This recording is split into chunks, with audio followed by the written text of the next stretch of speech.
Hello everybody, welcome back to Sci-Fi Read Aloud. We are going to round out the week by finishing chapter 18. Hope you enjoy. But at the same time, without knowing Dylan's movements, Dumont d'Urville had already set out to find the scene of the wreck. And they had learned from a whaler that some medals and a cross of St. Louis had been found in the hands of some savages of Louisade and New Caledonia. Dumont d'Urville, commander of the Astrolabe, had then sailed, and 2 months after Dylan had left Vanikoro, he put into Hobart Town. There he learned the results of Dylan's inquiries, and found that a certain James Hobbs, second lieutenant of the Union of Calcutta, after landing on an island situated 18 degrees 18 hours south latitude and 156 degrees 30 hours east longitude, had seen some iron bars and red stuffs used by the natives of these parts. Dumont d'Urville, much perplexed, and not knowing how to credit the reports of low-class journals, decided to follow Dylan's track. On the 10th of February, 1828, the Astrolabe appeared off Tocopia, and took as guide and interpreter a deserter found on the island. Made his way to Vanikoro, sighted it on the 12th instant, lay among the reefs until the 14th, and not until the 20th did he cast anchor within the barrier in the harbor of Vano. On the 23rd, several officers went round the island and brought back some unimportant trifles. The natives, adopting a system of denials and evasions, refused to take them to the unlucky place. This ambiguous conduct led them to believe that the natives had ill-treated the castaways, and indeed they seemed to fear that Dumont d'Urville had come to avenge Laperouse and his unfortunate crew.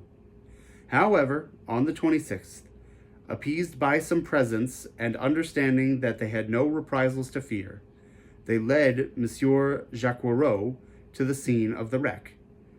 There, in 3 or 4 fathoms of water, between the reefs of Picot and Vano, lay anchors, cannons, pigs of lead and iron, embedded in the limy concretions.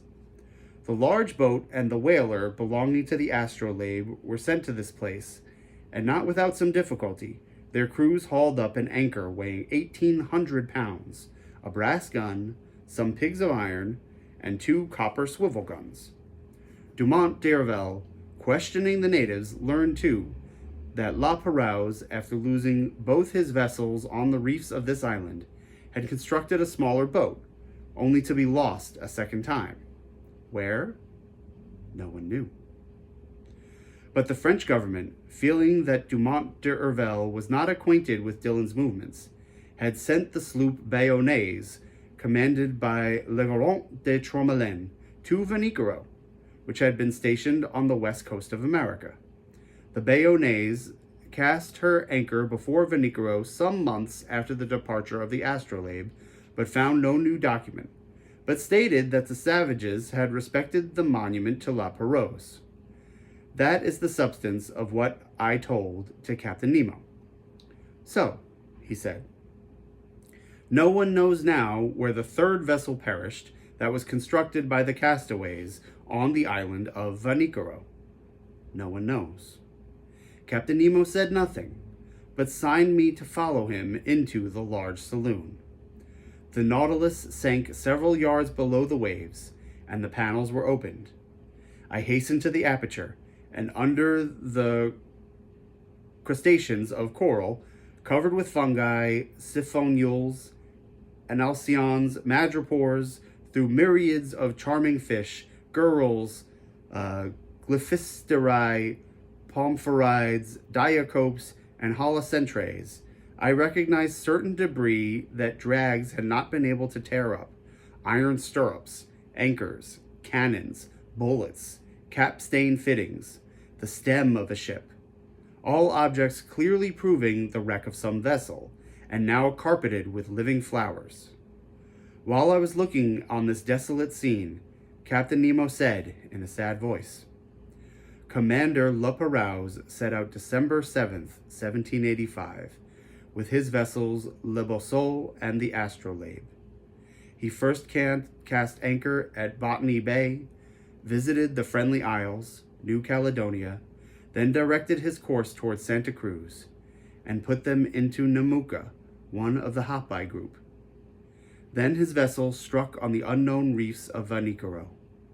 The Boussole, which went first, ran aground in the southerly coast. The Astrolabe went to its help and ran aground too. The first vessel was destroyed almost immediately. The second, stranded under the wind, resisted some days. The natives made the castaways welcome.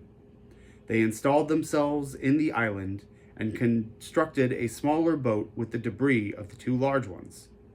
Some sailors stayed willingly at Vanikoro, and others, weak and ill, set out with Laperouse.